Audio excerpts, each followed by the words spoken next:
नमस्कार साथियों, आज शुरू करते हैं दिल्ली सल्तनत, है ना। दिल्ली सल्तनत के विषय में हम लोग पढ़ने जा रहे हैं। बहुत जल्द दिल्ली सल्तनत के बारे में ये जानकारी हासिल करेंगे कि कैसे कैसे दिल्ली सल्तनत का गठन हुआ। और पुराने वीडियो में आपने देखा ही होगा कि जो प्री दिल्ली के जो शासक रहे, यानी कि दिल्ली सल्तनत से पहले की जो प्राथमिक शासक रहे, जिसमें मोहम्मद बिन कासिम और महमूद गजनबी और मोहम्मद गौरी बहुत ज़्यादा महत्वपूर्ण थे। उसके बाद में जो भारत में दिल्ली सल्तनत सत्ता जो स्थापित हुई, 15 मिनट के अंदर हम लोग पढ़ने जा रहे हैं। टाइमर स्टार्ट कर दिया है मैंने। दिल्ली सल्तनत, दिल्ली की जो स्थापना के बारे में मैं अगर कहूँ तो अनंगपाल तोमर जो कि पृथ्वीराज चौहान के नाना थे, उन्होंने इसकी स्थापना के बारे में माना गया, जिनका नाम बिलान देव भी था। तो चलिए, और साथ में ही दिल्ली का जो अन्य नाम हम देखें एक बार, तो दिल्ली के जो और नाम हैं, दिल्ली के और क्या नाम हैं, एक तो है हमारा इंद्रप्रस्थ, योगिनीपुर, कुब्बतुल इस्लाम, बगदाद द्वितीय, ढिल्लिका। देखो ढिल्लिका जो नाम पड़ा है ना दिल्ली का, वो लौह स्तंभ के ढीलेपन के कारण तो इसका नाम पहले दिल्ली रखा गया, दिल्ली करके फिर इसका ढिल्लिका कर दिया गया, जो कि तोमर वंश के दौरान ही किया गया। दिल्ली के 7 नगर, जो दिल्ली के 7 नगर बसने पर सवाल पूछा जाता है, टीजीटी पीजीटी का बहुत प्रसिद्ध क्वेश्चन है ये, इनकी स्थापना को लेकर, इनके कालानुक्रम को लेकर के। चलो एक बार चर्चा कर लेते हैं। मेहरौली की स्थापना कुतुबुद्दीन ऐबक ने की थी। आपको याद होना चाहिए कि मेहरौली में ही कुतुब मीनार है, अलाई दरवाज़ा है, कुब्बतुल इस्लाम है, लौह स्तंभ है। चलिए, 1206 में मेहरौली की स्थापना, सीरी का किला अलाउद्दीन खिलजी ने 1303 में बनवाया। तुगलकाबाद की स्थापना गयासुद्दीन तुगलक ने, और जहाँपना नगर की मोहम्मद बिन तुगलक ने 1336 के आसपास की घटना है। फिरोजाबाद जो आज का फिरोज शाह कोटला है ना, फिरोजाबाद ये उत्तर प्रदेश वाला मत मान लेना। फिरोजाबाद फिरोज शाह तुगलक ने बसाया। शेरगढ़ शेर शाह सूरी ने 1540 में बिलग्राम और इसके युद्ध के बाद में जब शेर शाह सूरी शासक बना दिल्ली सल्तनत का, तभी इसकी स्थापना की गई। शाहजहां ने 1638 में इसकी स्थापना की। इस प्रकार हमने ये देखा है, एक बार देख लें, मेहरौली, सीरी, तुगलकाबाद, जहाँ शाहजहानाबाद, फिरोजाबाद और शेरगढ़ और शाहजहानाबाद, ये सब क्रम से हैं। एक बार देख लेना, ये बहुत इंपॉर्टेंट है। अब देखते हैं कि दिल्ली सल्तनत है, इसके महत्वपूर्ण तथ्य। राजस्थान के बिजौलिया अभिलेख में, हमने बिजौलिया अभिलेख ने जो 11वीं सदी का बिजौलिया अभिलेख है, इसमें चौहान शासक विग्रह राजा द्वारा दिल्ली की जीतने की चर्चा है। BIMP आज का सबसे बढ़िया क्वेश्चन है कि सबसे पहले कहाँ उल्लेख किया गया? बिजौलिया अभिलेख, राजस्थान में। बावली अभिलेख 12वीं सदी का है, दिल्ली को उदाहरा नामक व्यक्ति द्वारा निर्मित किए जाने का भी उल्लेख किया गया है, तो 12वीं सदी का, ठीक है, 12वीं सदी का। सरवन अभिलेख 13वीं सदी में दिल्ली के सुल्तानों को तुर्क कहकर संबोधित करने का उल्लेख है। देखो 1191, 1192 और 1194 के जो गौरी ने युद्ध लड़े थे भारत में, उसमें 1191 में पृथ्वीराज चौहान की विजय हुई, ये हम पूर्व में ही जानते हैं। और 1192 में पृथ्वीराज चौहान की हार के विषय में चर्चा है। कई ऐसे ग्रंथों में यह भी है कि दोनों ने समझौता कर लिया, मोहम्मद बिन साम के सिक्के चलाए। लेकिन हम एक बार देखें, 1192 के तराइन के द्वितीय युद्ध के पश्चात दिल्ली पर तुर्कों का अधिकार हो गया, और 1193 में गौरी ने इसे अपनी राजधानी बनाया, ठीक है, मोहम्मद गौरी ने। चलिए, सर्वप्रथम बलबन द्वारा दिल्ली के 4 कोनों पर किले बनाने के विषय में उल्लेख है।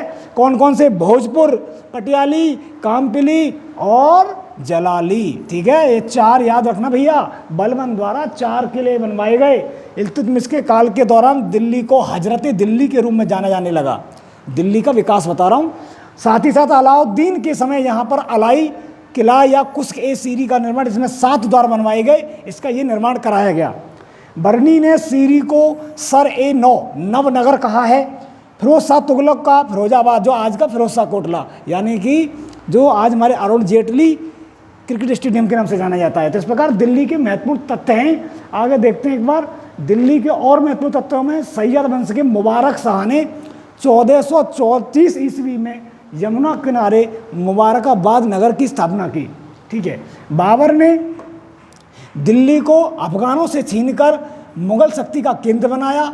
1533 में हुमायूं ने दिल्ली में दीन पनाह नगर, यानी देखो ये वही नगर है जिसमें एक आपका पुस्तकालय है, उससे गिरकर ही इसकी मृत्यु हो जाती है। तो 1533 में हुमायूं ने दीन पनाह नगर की स्थापना की, दीन पनाह पुस्तकालय से। चलिए, भारत का पहला एकमात्र हिंदू राजा जो दिल्ली पर शासन करता है और अंतिम भी है, हेमू 1556 के दौरान, आपको पता ही होगा अकबर की आयु बहुत छोटी थी, उसी समय अकबर जब अभियान पर गया हुआ था बैरम खां के साथ में, तो दिल्ली का शासक हुआ करता था तारदी बेग और हेमू का युद्ध हुआ है 1556 में। तो दिल्ली की गद्दी पर बैठने वाला एकमात्र अंतिम हिंदू शासक हेमू हैं। लॉर्ड लेक ने 1 नवंबर 1803 को नसवाड़ी में सिंधियों की सेना को तहस नहस कर दिया और अलीगढ़, दिल्ली और आगरा पर अंग्रेजों का अधिकार हो गया। चलिए, ये ही बहुत इंपॉर्टेंट तथ्य है। आगे देखते हैं हम। दिल्ली की इमारतों को ही केंद्र में रखकर सर सैयद अहमद खान ने आसार उस नादीद, ये BIMP पुस्तक है, सर सैयद अहमद खान याद रखने हैं आपको, AMU के संस्थापक भी हैं। 1911 में जॉर्ज पंचम जब भारत में आया 1911 में, तो दिल्ली दरबार लगा। इस दिल्ली दरबार की संख्या 3री है और यहाँ पर कोलकाता से दिल्ली को राजधानी बनाने की घोषणा की गई और इस प्रकार 1912 में हमारी राजधानी कलकत्ता से दिल्ली स्थानांतरित कर दी गई। और दिल्ली का स्थापत्यकार अगर पूछ लें तो सर एडविन लुटियन, BIMP भैया नोट कर लो, एडविन लुटियन हमारा दिल्ली का स्थापत्यकार है। और आगे देख रहे हैं, दिल्ली अरावली पर्वत के उत्तरी छोर पर यमुना नदी के किनारे स्थापित है और राष्ट्रपति भवन रायसीना की पहाड़ी, अरावली की जो पहाड़ियाँ हैं उसका एक हिस्सा है, रायसीना की पहाड़ी पर स्थित है।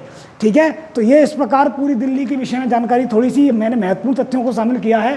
प्रथम मैं आपको दिल्ली के कुछ ऐसे महत्वपूर्ण फोटो दिखाने जा रहा हूँ। आप देखिए, एक बार डिस्प्ले पर देख सकते हैं। सबसे पहले क्या है, आपको दिख रहा होगा कि हमारा इंडिया गेट हो गया है ना, इंडिया गेट संबंधी, और देखिए आप लोटस टेम्पल हो गया, लाल किला हो गया, ये आपका शाहजहानाबाद जो जहाँ से गिर के हुमायूं की मृत्यु हुई थी वो वाला किला हो गया, ये हमारा संसद भवन, और ये आप देख रहे हैं अक्षरधाम मंदिर, लाल किला, ये इंदिरा गांधी एयरपोर्ट, ये उसके नज़दीक में लोटस टेम्पल के बाहर के ये कुतुब मीनार हो गई, मेट्रो, ये जंतर मंतर, सुप्रीम कोर्ट। देखो ये दिल्ली में बहुत महत्वपूर्ण, आप अगर कभी जाएं दिल्ली आएँ तो ज़रूर देखें।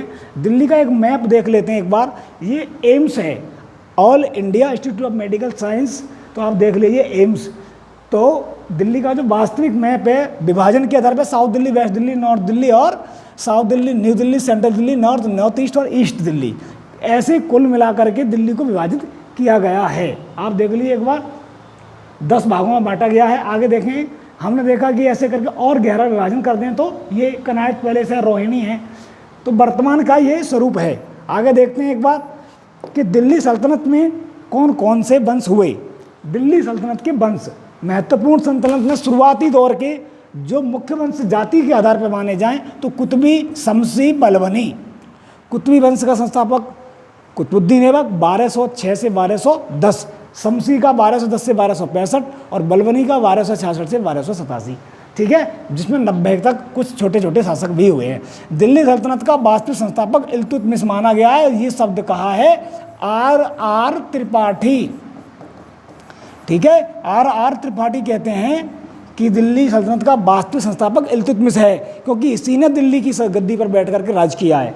चलिए और आगे देखते हैं। तो हम आज दिल्ली सल्तनत का कुछ आगे का क्रम देखते हैं। दिल्ली सल्तनत में कौन कौन से वंश हुए हैं, महत्वपूर्ण वंश। सब वो जाति के आधार पे हैं, ये शासन के आधार पे हैं। कौन कौन से हैं, मैंने बार बार बताया भी है कि गुल खिले तब सांस लो, गुलाम वंश, खिलजी वंश, तुगलक वंश, सैयद वंश, लोधी वंश। अब गुलाम वंश 1206 से 1290 है। इसके बाद में गुलाम वंश का पहला जो शासक है उसका नाम है कुतुबुद्दीन ऐबक और अंतिम शासक है क्यूमर्स। ठीक है, 1206 से 1290। इसके बाद खिलजी वंश की स्थापना हुई तो सबसे पहले जलालुद्दीन खिलजी और अंत में है नसरुद्दीन खुसरो शाह, जो कि 1290 से 1320 तक का शासन वंश चलता है। तीसरा वंश है तुगलक वंश 1320 से 1414, संस्थापक गयासुद्दीन खिलजी और अंतिम है नसरुद्दीन महमूद शाह। ठीक है, और सैयद वंश का संस्थापक 1414 से लेकर 1451 खिज्र खां संस्थापक हैं और अंतिम है अलाउद्दीन आलम शाह। और लोधी वंश 1451 से 1526 तक चलता है, जिसके संस्थापक था बहलोल लोधी और अंतिम में इब्राहिम लोधी। बहलोल लोधी, सिकंदर लोधी, इब्राहिम लोधी, 3 ही तो हैं। इस प्रकार देखने को यह मिलता है कि दिल्ली सल्तनत में गुलाम वंश, खिलजी वंश, तुगलक वंश, सैयद वंश और लोधी वंश, ये कुल मिला करके 5 वंशों का शासन हुआ। आप लोग स्क्रीनशॉट भी ले सकते हो। चलिए गुलाम वंश, हम लोग गुलाम वंश की शुरुआत कर रहे हैं। गुलाम वंश में 3-4 महत्वपूर्ण शासक ही हैं, लेकिन एक बात और ध्यान रखनी है कि शासक तो बहुत सारे हैं, जो महत्वपूर्ण है वो याद रखने के लिए, जो कि परीक्षा की दृष्टि से बहुत ज़्यादा, आपको कुतुबुद्दीन ऐबक, इल्तुतमिश, रजिया सुल्तान, नसरुद्दीन और गयासुद्दीन बलबन, केवल इतने ही पढ़ने हैं। अगर उसमें भी अगर छोड़ना हो तो नसरुद्दीन को छोड़ के गयासुद्दीन बलबन और इल्तुतमिश बहुत ही ज़्यादा इंपॉर्टेंट है। तो सबसे पहले मैं कुतुबुद्दीन ऐबक के विषय में आज हम शुरुआत कर रहे हैं, लेकिन इसके जानने से पहले याद रखो ये था कौन। तो ये गुलाम वंश की जो स्थापना मानी जाती है, जब मोहम्मद गौरी 1175 में भारत में आक्रमण करता है, तो 78 में जब भीम द्वितीय ने उसे हरा दिया, उसके बाद उसका दिल टूट गया, और 1188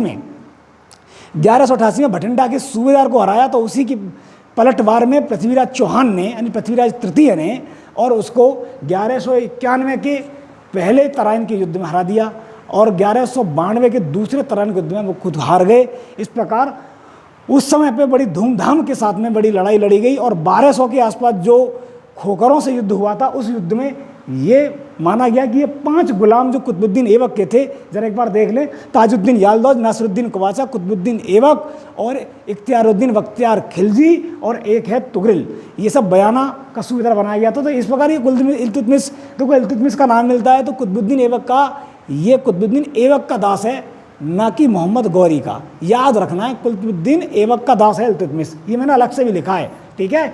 चलिए तो अब आगे देखते हैं एक बार कौन कौन से शासक हुए हैं। कुतुबुद्दीन ऐबक 1206 से 1210, दूसरा उसका बेटा आराम शाह 1210 से 1211, आराम शाह के बाद में बनता है इल्तुतमिश 1211 या 12 से लेके 1235 तक। आप देख रहे हैं 35 दिसंबर में आया तो 36 भी मिल जाता है। इसकी मृत्यु के बाद ही तुरंत उसी वर्ष गद्दी पर बैठ गया था इसका बेटा रुकनुद्दीन फिरोज, जो कि 7-8 महीने ही शासन कर पाता है, और उसको रजिया ने हटा करके 1236 से 1240 शासन किया। रजिया की मृत्यु के उपरांत फिर शासक बनेगा रजिया के ही भाई के रूप में कह सकते हैं बहराम शाह, और बहराम शाह के बाद में भतीजा मसूद शाह, फिर नसरुद्दीन महमूद। नसरुद्दीन महमूद इनके वंश का नहीं है, अलग वंश का है। नसरुद्दीन महमूद ने 46 से 66 तक शासन किया। नसरुद्दीन महमूद के काल में ही बलबन एक्टिव हो गया, जो कि 40 दल का था, और बलबन ने शासन किया 66 से लेके 87 तक, गयासुद्दीन बलबन। और बलबन की मृत्यु के उपरांत बलबन ने जीते जी घोषित कर दिया था कि मैं कै खुसरो को शासक बनाऊंगा। कुछ किताबों में दिया है कि है, लेकिन वैसे बना नहीं। कै खुसरो के बाद कैकुबाद और फिर क्यूमर्स, इस प्रकार ये दिल्ली सल्तनत के सभी सत्ता संस्थापक हैं। सबसे पहले मैं कुतुबुद्दीन ऐबक, हमारा जो आज का टॉपिक है कुतुबुद्दीन ऐबक, ठीक है। मैं सुरेंद्र सिंह आपका स्वागत करता हूं। अब आपसे मैं एक अनुरोध करता हूं कि जो नीचे लाल बटन दिखाई दे रहा है, पहले तो चैनल सब्सक्राइब कर लें और इस वीडियो को शेयर करें। ये बहुत इंपॉर्टेंट वीडियो है। ये कुतुबुद्दीन ऐबक यानी गुलाम वंश की एक ऐसे शासक की कहानी है जिसने भारत में पूरे भारत के नक्शे को बदल के रखने की कोशिश की गई, और पहला वह शासक जो भारत में एक दिल्ली सल्तनत की शुरुआत करता है, संस्थापक नहीं कहूँगा। तो एक ऐसा इम्पोर्टेंट वीडियो जो कि मैं कई बेहतरीन किताबों से, एस.के. पांडे, पप्पू सिंह प्रजापत, सौरभ चौबे या भिन्न कई किताबों को अध्ययन करने के उपरांत, चाहे बी.डी. महाजन हो, चाहे के.सी. श्रीवास्तव हो, इनकी किताबों में देख करके कुछ इंपॉर्टेंट तथ्यों को मैंने यहाँ लिखा है। आपके बड़े काम की चीज़ है। तो आपसे केवल इतना अनुरोध है कि आप चैनल सब्सक्राइब करें। कुतुबुद्दीन ऐबक 1206 से 1210, इसका जन्म 1150 में हुआ। कुतुबुद्दीन जो है एक छोटी जनजाति थी, तुर्क जनजाति का था। इसकी माता तुर्किस्तान की निवासी थे, माता पिता। ये गरीब माँ बाप होने के कारण इसे बेच दिया गया, और निसापुर में इसे खरीदा था अब्दुल अजीज कोकी ने। इसकी मृत्यु के उपरांत इसके पुत्रों ने इसको बेच दिया और इसे खरीदा कुतुबुद्दीन ऐबक के गुरु गौरी ने, और गौरी ने इसे अमीर आखुर पद पे बैठाला। 1192 के पृथ्वीराज चौहान के द्वितीय युद्ध में इसने बड़ा धूमधाम से लड़ाई लड़ी। इससे बड़ा प्रसन्न हुआ और इसे भारतीय प्रदेशों का सूबेदार बना दिया गया। फल परिणाम स्वरूप 1192 से 1206 तक गौरी के प्रतिनिधि के रूप में भारत में ये शासन करता रहा। हालांकि और भी गुलाम थे गौरी के, ताजुद्दीन यालदौज और नासिरुद्दीन कवाचा, तुगरिल हो गया, इख्तियारुद्दीन खिलजी हो गया, लेकिन ये ज़्यादा प्रिय हुआ और ये तेज़ी के साथ आगे बढ़ा। 1206 में ऐबक ने भारत पर पूर्णतः सत्ता की स्थापना, दिल्ली सल्तनत की स्थापना की शुरुआत की, लेकिन ध्यान रखना दिल्ली नहीं आया, ये केवल शासन करता रहा लाहौर से। देखो लिख रहा है लाहौर इसने राजधानी बना के रखी। इसका पुत्र था आराम शाह। ठीक है, देखो आप देख ही रहे हैं कुतुबुद्दीन ऐबक। तो हमने क्या सीखा कि अमीर आखूर बना, अजीज कोकी ने खरीदा और इसको गौरी को बेच दिया और दिल्ली ना बना के लाहौर राजधानी। इसकी उपाधियों से सवाल पूछे जाते हैं। सबसे महत्वपूर्ण उपाधि है इसकी लाख बख्श, लाखों का दान करने वाला। दूसरी है पील बख्श, हाथियों का दान करने वाला। तीसरी है द्वितीय हातिम, ये द्वितीय हातिम सबकी इच्छा पूरी करने वाला भी था। और इसके बाद अगली है कुरान खां, यानी कुरान का ये जो पाठ करता था बहुत सुरीली आवाज़ में करता, इसलिए कुरान खां। देखो 15 मिनट का टाइम खत्म हो गया, बस सूक्ष्म में बता दूंगा। ऐबक चंद्रमा का देवता, चंद्रमा का देवता भी माना गया है, चंद्रमा का स्वामी भी ऐबक। ऐबक से हाथ से लूला भी कहा जाता है। ऐबक का मत अर्थ ये भी होता है जो उंगलियां जिसकी कटी हों, विकलांग हो, ठीक है, टूटी उंगली वाला। द्वितीय हातिम सबकी इच्छा पूरी करने वाला। सिपाह सलार और ये जो उपाधि है ना, दोनों सिपाह सलार और मलिक, ये गौरी ने इसे दी थी। इनसे यही प्रतीत होता है, यही दो उपाधि हैं, इससे यह प्रतीत होता है कि ये वास्तविक दिल्ली का संस्थापक नहीं है, क्योंकि सिपाह सलार कभी भी शासक नहीं हुआ करते थे, ठीक है, जैसे महाराज कभी भी शासक नहीं हुआ करते थे, ये एक सामंत के रूप में हुआ करते थे। जब महाराजा धीराज होते थे, जैसे गुप्त काल में हम देखेंगे, श्री गुप्त को देखें, घटोत्कच को देखें, दोनों महाराज की उपाधि धारण करते हैं। लेकिन चंद्रगुप्त प्रथम जब आ जाता है तो वो महाराजा धीराज करता है, तो उसको असली शासक मानते हैं गुप्त काल का। सेम इसी प्रकार यहाँ भी इसने सिपाह सलार और मलिक की उपाधि धारण की, तो ये एक अपूर्ण शासक माना गया। आगे देखते हैं ऐबक की साहित्य नीति। इसके दरबारी लेखक थे हसन निजामी, ताजुल मासिर लिखी इन्होंने, और हसन निजामी के अनुसार ऐबक ने दिरहम और दीनार नाम के सिक्के चलाए। फक्र ए मुदब्बिर ऐबक का पहला वजीर बना, जिसने अवादुल हरब लिखी। ऐबक ने बंगाल में कैमाज रूमी को भेजा, जिसने अली मर्दान को वहाँ का सूबेदार बना दिया, और बंगाल को दिल्ली सल्तनत में मिला लिया गया इसी के काल में। देखो ये कुतुब मीनार आपको दिखाई दे रही है, और ये है आपका कुतुबत उल इस्लाम। चलो अभी बढ़ते हैं जल्दी ही। ऐबक की वैवाहिक नीति। ऐबक ने अपना विवाह ताजुद्दीन यालदौज की पुत्री से कर लिया। देखो जिस समय ये दिल्ली सल्तनत पे कब्जा करने की शुरुआत करता है, इसको डर था कि कहीं ऐसा ना हो कि और जो मेरे साथी जैसे यालदौज है, कुवाचा है या खिलजी, ये इत्यादि आक्रमण न कर दें, इसलिए इसने विवाह नीति अपना ली। इल्तुतमिश ना कर दे आक्रमण, समझ रहे हो ना, इल्तुतमिश ना कर दे। हालांकि वो इसका गुलाम था, इसने उसको बदायूं का सूबेदार बना के भेज दिया और उससे अपनी पुत्री का विवाह कर दिया। यालदौज की पुत्री से खुद का विवाह कर लिया, वो रिश्तेदार बना लिया, और कुवाचा से अपनी बहन का विवाह कर दिया। इसने विवाह नीति अपना करके दिल्ली सल्तनत को बचा के रखा, आप देख ही रहे हैं। और आगे देखिए कुतुबुद्दीन की स्थापत्य कला। सबसे पहले इसने भारत में बनने वाली तुर्की तरीके से बनने वाली पहली एक ऐसी इमारत है जो कि मस्जिद के रूप में बनाई गई। 27 में जैन मंदिरों के स्थान पर तोड़ करके कुब्बत उल इस्लाम यानी कि मेहरौली दिल्ली में, इसका दरवाजे के बारे में चर्चा भी करूंगा, अलाउद्दीन खिलजी बनवाएगा अलाई दरवाजा। पहली बिल्डिंग है कुब्बत उल इस्लाम, दिल्ली के मेहरौली में स्थापित की गई। दूसरी बिल्डिंग में आपको यही बता दूं, दूसरी बिल्डिंग है 2.5 दिन का झोंपड़ा। 2.5 दिन का झोंपड़ा, ये 2.5 दिन के झोंपड़े का निर्माण इसने अजमेर में करवाया, और यह सरस्वती मंदिर को तोड़कर करवाया गया था। सरस्वती मंदिर है ना। और ये हमें कैसे प्रतीत होता है, दूसरी बात याद करने की है कि इसकी दीवारों पे हरी केली लिखी गई है। हरी केली की जगह जगह पे वर्णन है। इससे प्रतीत होता है कि ये संस्कृत का जो कोई पहले विद्यालय या मंदिर हुआ करता था, उसको तोड़ के बनाई गई है। तो 2.5 दिन का झोंपड़ा, कुब्बत उल इस्लाम। तीसरी बिल्डिंग हम देखें तो कुतुब मीनार। कुतुब मीनार बहुत इंपॉर्टेंट है। 1208 में 7 के आसपास माना जाए तो इसने शुरुआत की, इसकी स्थापना की, और केवल 2 मंजिल का कार्य ही पूर्ण कराने से पूर्व इसकी मृत्यु हो गई। इसका जो वास्तुकार है फजल, भैया वास्तुकारों पर चर्चा जरूर करता रहूँगा, वास्तुकार ढूंढ के लाता रहूँगा। ध्यान रखना, वास्तुकारों से सवाल पूछे जाते हैं, चाहे वो ताजमहल के हों, चाहे लाल किले आगरा वाले की, लाहौर वाले की या दिल्ली वाले के हों, ठीक है। प्रसिद्ध संत ख्वाजा कुतुबुद्दीन बख्तियार काकी की याद में इसका निर्माण कराया गया, और केवल 2 मंजिल का ही निर्माण कराया। इल्तुतमिश ने दूसरी, तीसरी और चौथी मंजिल का निर्माण कराया, जिसकी मृत्यु हो गई। इसके दामाद इल्तुतमिश ने इसका कार्य पूरा कराया दूसरी, तीसरी और चौथी मंजिल की तरफ। ठीक उसके बाद में चौथी मंजिल फिर टूट के गिर गई, और उस पर भी निर्माण करा दिया गया फिरोज शाह तुगलक ने चौथी और पांचवी मंजिल 240 फीट तक करवा दिया। 225 फीट तो पहले ही करवा दी गई इल्तुतमिश के द्वारा, और फिरोज शाह तुगलक ने उसे 240 फीट तक करवाई। और सिकंदर लोदी के समय पांचवी मंजिल फिर टूट के गिर गई और उसको उन्होंने मरम्मत करवा दी गई। इस प्रकार ये नाम आपसे पूछे जाएंगे कि कौन सा नाम कुतुब मीनार से जुड़ा हुआ है कि नहीं।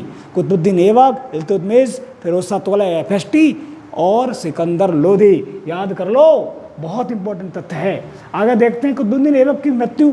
ये कुतुबुद्दीन ऐबक लाहौर में घोड़े से गिर के हो जाती है, चौगान खेलते समय इसकी मृत्यु, और इसको वहीं पे दफना दिया गया लाहौर में ही। 1210 में इसकी मृत्यु हो जाती है। ऐबक की मृत्यु वाले दिन ही इसका बेटा आराम शाह गद्दी पर बैठ गया, ठीक है, यानी वो पहले से इंतजार में था पिताजी की मृत्यु होगी। और यह सूचना जब इल्तुतमिश को मिली तो इल्तुतमिश दौड़ा दौड़ा आया और इस्माइल खां के कहने पे यह सूचना मिली, और हूद का युद्ध, गाजियाबाद के पास ये युद्ध होता है 1211 में, और उस युद्ध में आराम शाह को हराकर इल्तुतमिश दिल्ली की गद्दी पर बैठा, जो कि दिल्ली में सल्तनत का वास्तविक संस्थापक बनेगा। आप देख सकते हैं इस्माइल अली के कहने पर इल्तुतमिश बदायूं से दिल्ली आया और हूद का युद्ध, और इल्तुतमिश ने आराम शाह का इस युद्ध में हरा दिया और 1211 में इल्तुतमिश गद्दी पर बैठा, ठीक है। ये सूक्ष्म तथ्य है। इसके बाद इल्तुतमिश के विषय में हम बहुत जल्दी पढ़ लेंगे। बहुत बहुत धन्यवाद। आपको अच्छा लग रहा है तो चैनल सब्सक्राइब करें, लाइक करें, शेयर कर दें। अगले वीडियो में मिलते हैं।